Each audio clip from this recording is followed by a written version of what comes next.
Ladies and gentleman, आप सभी का स्वागत है आज के शो पे। नाउ आज का इंटरव्यू काफी सेंसिटिव टॉपिक पे है and it deals with something that's an absolute certainty in life.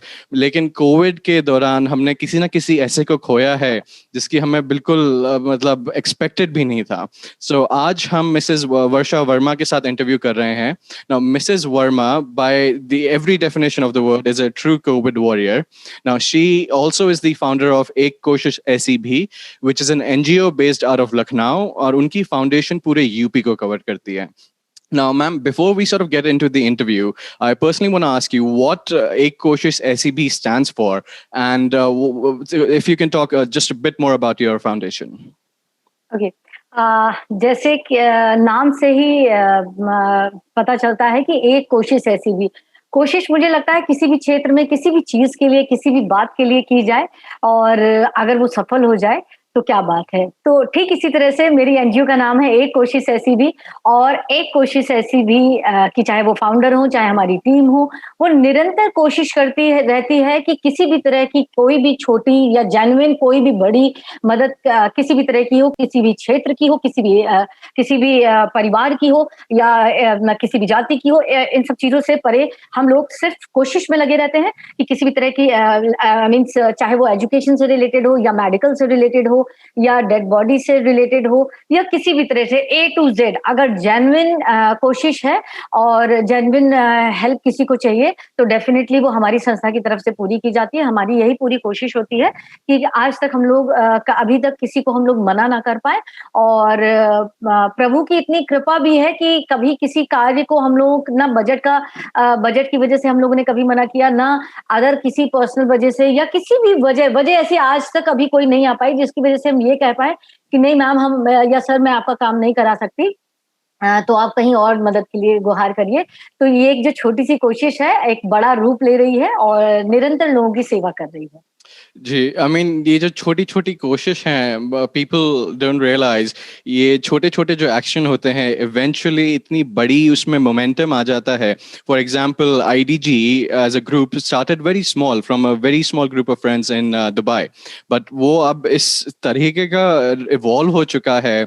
I just feel so proud, उन्होंने इतने कम टाइम में जस्ट लाइक योरसेल्फ इतना कुछ करके दिखाया है। स्पेशली जो अभी करंट एनवायरनमेंट है कोविड जैसा, जहाँ पे कनेक्टिविटी इश्यूज हैं, आप फिजिकली नहीं जा सकते, बट फिर भी आप जैसी फाउंडेशन एक कोशिश ऐसी भी आईडीजी इतना कुछ कर रहे हैं, तो हम पूरे आई थिंक इंडिया की तरफ से so much thank you so much. Yes definitely मैं ये कहना चाहती हूँ आईडीजी के लिए कि जब उनको पता चला या जब मुझे उनके बारे में पता चला और अखिलेश सर ने इंट्रोड्यूस कराया था हम दोनों को आपस में, एंड आई एम ब्लेस्ड कि मैं आईडीजी से जुड़ करके आगे कुछ कर पा रही हूँ, और आईडीजी ने जो हमारी या हमारे इंडिया के लिए जो भी मदद की है मैं उनका तहे दिल से आभार व्यक्त करती हूँ। तो मैम मुझे सर ये जानना है कि जब ब्लड रिलेटिव्स अपनों से ही इतना डरे हुए हैं, बिकॉज उन्हें डर है कि अगर हमने अपने चाहे रिलेटिव्स हो चाहे किसी और की हो, अगर डेड बॉडीज को हैंडल करा है देन हमें सर ऑफ कोविड हो जाएगा। तो मैं बस ये जानना चाहता हूँ कि आप में इतना करेज कहाँ से आता है that you sir of handling all these dead bodies of covid victims. कुछ तो मैं कहूंगी कि जो बचपन से जो चीजें आती हैं वो अपने पेरेंट्स से आती हैं, और ये एक परवरिश कह सकते हैं हम कि जब आपके परवरिश में सेवा भाव होता है और जब आपके आसपास कोई दुखी होता है, उनकी आंखों में आंसू होते हैं, या आपके समाज में कोई प्रॉब्लम में है, फैमिली में कोई प्रॉब्लम में है, शहर में या देश में, जब आपके देश पे बात आती है तो जो व्यक्ति थोड़ा सा भी सेवा भाव रखता है, जिसके अंदर कुछ सेवा करने का भाव है, वो मुझे लगता है सो नहीं सकता है। ठीक मेरे साथ भी ऐसा ही हुआ कि मैं जब ये सारी चीजें चल रही थी तो स्टार्टिंग में मेरी नींदें पूरी तरह से उड़ी हुई थी और मुझे ये लग रहा था कि किस लेवल का मैं मदद कर सकती हूँ। मैं कोई बिग शॉट नहीं हूँ तो बहुत बड़ी मदद नहीं कर सकती थी, लेकिन मैंने ये सोचा कि अगर एक छोटी सी भी मदद की जाए, तो अगर हम छोटे छोटे अगर आसपास लोगों की भी मदद करेंगे तो वो एक बड़ी मदद कारगर साबित होती है। हो सकता है कि किसी की छोटी मदद से भी उसकी जान बचाई जा सके। तो यही चीजें दिमाग में निरंतर चल रही थी, और कुछ थोड़ा सा आइडिया क्लिक किया, प्लान किया उसको, और फटाफट काम में जुट गए, और फटाफट काम में जुटने का ये नतीजा रहा कि बहुत सारे लोगों की मदद हुई, बहुत सारे लोगों को तक बहुत सारे लोगों की अभी उनकी वजह से मुझे दुआएं मिल रही हैं, और उन्हीं दुआओं की वजह से और आप सब लोगों की दुआओं से मैं आगे बढ़ पा रही हूँ, और निरंतर सेवा चल पा रही है। इसलिए मुझे मैम आपकी फाउंडेशन का नाम इतना पसंद है, एक कोशिश ऐसी भी, बिकॉज आपने एक कोशिश करी थी which was very small to begin with, but वो अब इस लेवल पे आ गई है that you are making a real difference, so once again thank you so much. तो मैम मेरे couple of sort of follow up questions हैं।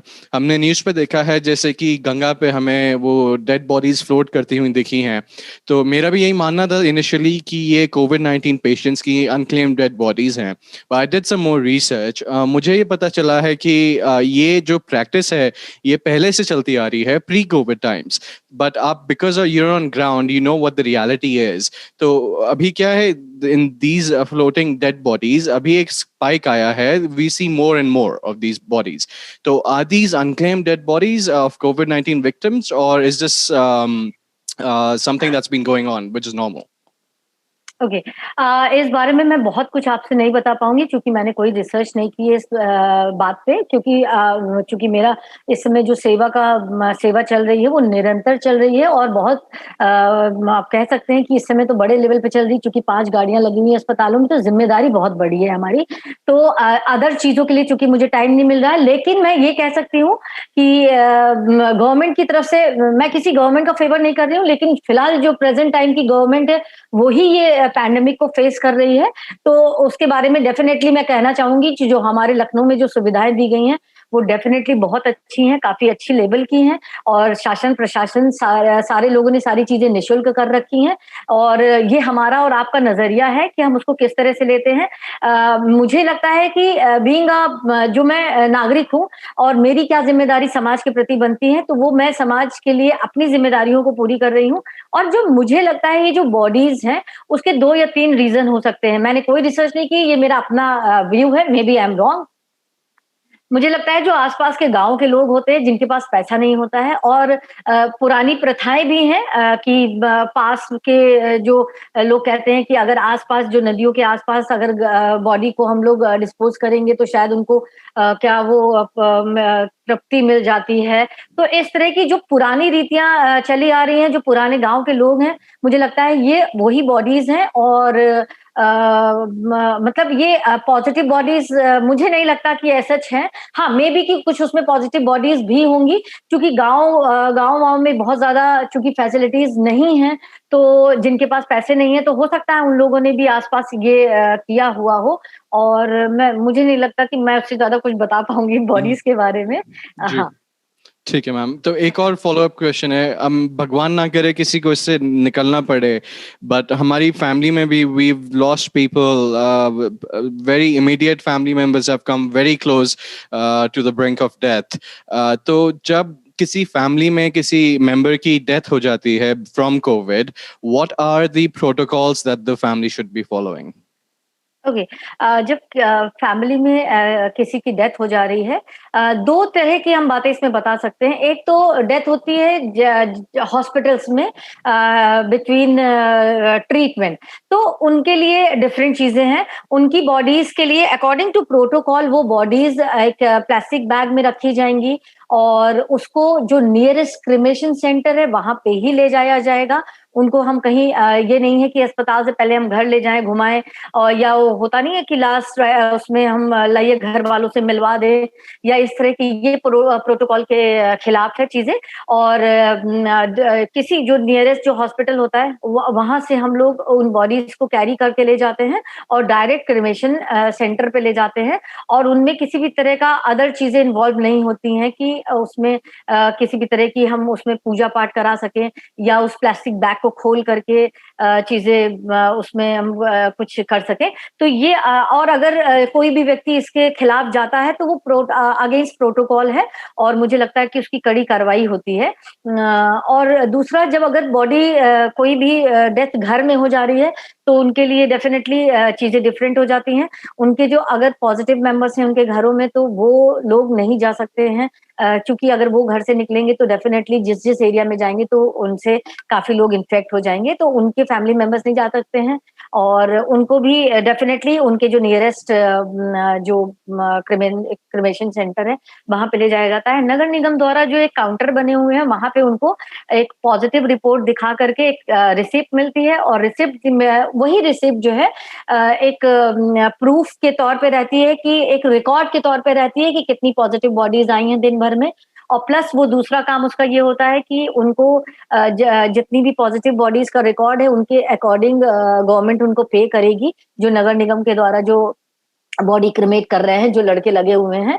और उसके अलावा वो जो रिसीट मिलती है, उस रिसीट को दिखा करके डेथ सर्टिफिकेट आपका लगभग 10-15 दिन के बाद में इश्यू करा दिया जाता है, जो आपके लिए बहुत जरूरी होता है। तो ये कुछ चीजें हैं जो लीगल चीजें हैं। और जो भी बॉडीज हैं उनका आधार कार्ड, पॉजिटिव रिपोर्ट, ये सारी चीजें ले जाई जाती हैं, तो फिर वहां पे चीजें बड़ी नॉर्मल तरीके से हो जाती हैं। जी, आई और थिंक पहले एक चीज सर और है जो इम्पोर्टेंट है। पहले जब डेथ का रेशियो कम था, तो उनको प्रोटोकॉल के अकॉर्डिंग उनको क्रिमेशन, इलेक्ट्रिक क्रिमेशन ही प्रेफर किया जा रहा था। लेकिन जब ये डेथ का रेशियो बहुत बढ़ गया, और अगर हम लोग सिर्फ इलेक्ट्रिक क्रिमेशन पे टिके रहते तो शायद लाइन लग जाती और वेटिंग लिस्ट उसमें लंबी हो जाती। तो उसके लिए गवर्नमेंट ने बहुत बढ़िया काम किया, नगर निगम को ऑर्डर दे करके उन्होंने एक ऐसा क्रिमेशन सेंटर वहां पे करवा दिया जहां पे लकड़ियां ऑलरेडी लगी रहती है, ताकि वेटिंग लिस्ट में किसी को वेट ना करना पड़े, लास्ट राइट में किसी को तकलीफ ना हो चीजों को। और वहां पे लकड़ी के थ्रू हो रहा है। एक और बढ़िया अभी नया इंतजाम हुआ है लखनऊ में, कि जिससे पोल्यूशन भी कम होगा और टाइम टेकिंग भी कम होगा। तो जो इलेक्ट्रिक क्रिमेशन होता है उसमें 45 मिनट अप्रॉक्स लगता है एक बॉडी को क्रिमेट होने में। तो ये एक लंबा टाइम है। और पोल्यूशन, जो लकड़ी से क्रिमेशन होता है उसकी पोल्यूशन को दोनों को मिक्स करके एक नया तरीका निकाला गया। एक लोहे का बॉक्स होता है जिसमें वो पहले लकड़ी बिछाई जाती है, फिर एक बॉडी होती है उसके ऊपर लकड़ी। इससे फायदा ये होता है कि हमारे नेचर को भी हम प्रोटेक्ट कर पाते हैं, उसमें कम लकड़ी लगती है, समय कम लगता है, पोल्यूशन कम होता है। और जो लोगों की इच्छाएं होती हैं कि लकड़ी में ही हमारे परिवार का जो सदस्य जिसकी डेथ हुई है उसको क्रिमेट किया जाए, तो उनकी वो इच्छा भी पूरी हो जाती है। तो ये कई वो कहते नहीं है कि जैसे जैसे आविष्कार होते रहते हैं, जैसे जैसे हमारी नीड बढ़ती रहती है, तो इसी तरह से ये सारी चीजें हो रही हैं। जी। तो मैम, आपकी जो फाउंडेशन है वो विधवाओं और अनाथ बच्चों के साथ भी काफी काम करती है, तो आपको ये फंडिंग कहाँ से मिलती है और आपके फ्यूचर प्लान्स क्या हैं? हाँ, फंडिंग मैं आपको बताऊं सर, पिछले 3 साल से मैं, क्योंकि वैसे देखा जाए तो मैं इस सोशल कॉज के क्षेत्र में जब से मैं टीनेज की थी, तब से मैं इन छोटे कार्यों में लगी हुई थी। और छोटे छोटे कार्य हम जैसे स्कूल से आने के बाद में लोग बच्चे जाते हैं खेलने के लिए, तो मेरा क्या था सिस्टम कि मैं खा करके हॉस्पिटल का राउंड लेती थी 1 घंटे का। मुझे मुझे मेरे पेरेंट्स मुझे रोकते भी नहीं थे उन चीजों के लिए, उन्होंने काफी सपोर्ट किया मुझे। लेकिन ये नहीं पता था कि वो जो छोटा 1 घंटे का जो पीरियड है, वो जो छोटी छोटी सेवाएं हैं वो इतना बड़ा रूप ले लेंगी एक आगे चल के। जब ये इन चीजों ने बड़ा रूप ले लिया, फिर 6 साल पहले मैंने लगभग ना अपनी संस्था को रजिस्टर्ड कराया। और पिछले 3 साल से मैं जब डेस्टिट्यूट बॉडीज को क्रिमेट करा रही हूँ, तो जब लोगों तक मेरा ये काम जा रहा है, लोगों तक ये सेवा जा रही है, तो मुझे लगता है कि एक बड़े तबका ऐसा है जो हर लेवल का, कि जिसको ये पता है कि मेरी संस्था बहुत जेन्युइन और बहुत ग्राउंड लेवल का काम कर रही है। क्योंकि हमारी जो टैगलाइन है वो यही है कि किसी भी वास्तविक सेवा के लिए आप संपर्क करें, और मेरा नंबर वायरल है। तो जब लोगों को ये चीजें पता चल जाती हैं, तो आप ही जैसे बहुत सारे लोग, आईडीजी जैसे बहुत सारे हाथ आते हैं और जो हमें सपोर्ट करते हैं। और आप सबके, आईडीजी के और बाकी बहुत अन्य हजारों हाथ ऐसे हैं जिनके सपोर्ट से मैं आगे बढ़ पा रही हूँ। ये तो हुआ फंडिंग का। फ्यूचर प्लान्स, मैं आपको बताऊं, जिस क्षेत्र में मेरा निरंतर कार्य चल रहा है, तो 2 इच्छाएं हैं बहुत, जो मुझे लगता है कि शायद जरूरी भी है, जो वक्त की डिमांड है, जिसपे अभी तक किसी ने सोचा नहीं उस क्षेत्र के बारे में। पहला तो ये कि मुझे लगता है कि जो ये बॉडीज हम अभी क्रिमेट कर रहे हैं, तो न सिर्फ पैंडेमिक के लिए मैं ये सुविधाएं देना चाहूंगी निःशुल्क। मैं चाहती हूँ कि चूंकि लखनऊ मेडिकल हब है, तो मेडिकल हब होने की वजह से इसमें बहुत जो बिगड़े हुए केसेस होते हैं, वो मेडिकल कॉलेज या पीजीआई जैसे बड़े अस्पतालों को उनको अप्रोच किया जाता है। तो जो बहुत बिगड़े हुए चूंकि केसेस होते हैं, तो मुझे लगता है कि उनका जो डेथ रेशियो है वो 70 या 60%, maybe I am wrong, मैं कोई डॉक्टर नहीं हूं, मैं किसी अस्पताल साल से मेरा वो नहीं है, लेकिन जो एक मेरा एक्सपीरियंस है मैं उसके तहत बताती हूँ कि शायद 60 to 70% डेथ रेशियो होता है इन लोगों का। तो ये फैमिलीज ज्यादातर जो आसपास के गांव देहात या कस्बे से आई होती हैं या कहीं बाहर बड़ी जगहों से आई होती हैं, तो जब उनका जो सारा पैसा होता है वो लग जाता है इलाज में। अब अगर मान लीजिए डेथ हो जाती है तो उनको वापस जाने के लिए उनके पास पैसे नहीं रह जाते हैं। तो मैं कोशिश ये करना चाहती हूँ कि कोई ऐसी एयर एम्बुलेंस हो जो बहुत दूरी वाले लोगों को फैमिलीज को मैं उनको मन मार के यहीं पे उनको क्रिमेट ना कराना पड़े। मैं उनको ऐसी एक एयर एम्बुलेंस की सुविधा दे पाऊं जिससे कि वो उन फैमिलीज को वो फैसिलिटीज मिल जाएं और वो अंत समय में अपने परिवार जिन्होंने को खोया है परिवारजन से मिल करके उनके लास्ट राइट्स हो। या जो आसपास ऐसे लोग हैं जो देहात कस्बे में हैं, तो मेरे पास कोई एक ऐसी गाड़ी हो, चूंकि मेरे पास अभी जो गाड़ियां हैं वो रेंट की हैं और सबकी हालत बहुत खराब है। तो अक्सर क्या होता है कि जब वो बाहर गाड़ियां जाती हैं तो खराब हो जाती हैं। मेरी 2 गाड़ियां रिसेंटली अभी बाहर जाने की वजह से चूंकि खराब हो गई, तो मेरा थोड़ा काम भी सफर कर रहा है। अभी तक वो बन नहीं पाई है क्योंकि लॉकडाउन लगा हुआ है। तो मैं चाहती हूँ एक ऐसी नई गाड़ी हो जिसको मैं फ्यूचर में बाहर आसपास बिना बिंदास किसी प्रॉब्लम की वजह से उससे रुकावट ना भेज पाऊं। और दूसरी प्लानिंग थोड़ी सी ये है, चूंकि निरंतर इस क्षेत्र में काम चल रहा है, जो डेस्टिट्यूट पीपल्स होते हैं जो सड़कों पे होते हैं, खासकर जो दैनिक क्रियाएं अपने स्वयं नहीं कर सकते हैं, तो और वो मान लीजिए अगर बीमार है तब तो उनको हॉस्पिटल डेस्टिट्यूट वार्ड में लेकर के उनका ट्रीटमेंट कर देता है। लेकिन कोई भी वृद्धाश्रम ऐसे लोगों के लिए नहीं है जो दैनिक कार्य स्वयं से ना कर पाए या मानसिक रूप से विक्षिप्त हो। इस क्षेत्र में एक्चुअली कोई भी वृद्धाश्रम काम नहीं कर रहा है। तो मैं चाहती हूँ एक छोटा सा ऐसा सेंटर जहाँ पे मानसिक रूप से विक्षिप्त भी लोग भी बिंदास आ सके, और जो लोग शारीरिक रूप से दैनिक कार्यों को करने के लिए सक्षम नहीं है, मैं उनपे चाहती हूँ कि ऐसा काम किया जाए, क्योंकि ऐसे लोगों के पास कोई कुछ है ही नहीं, उनको सड़क पे ही रहना है।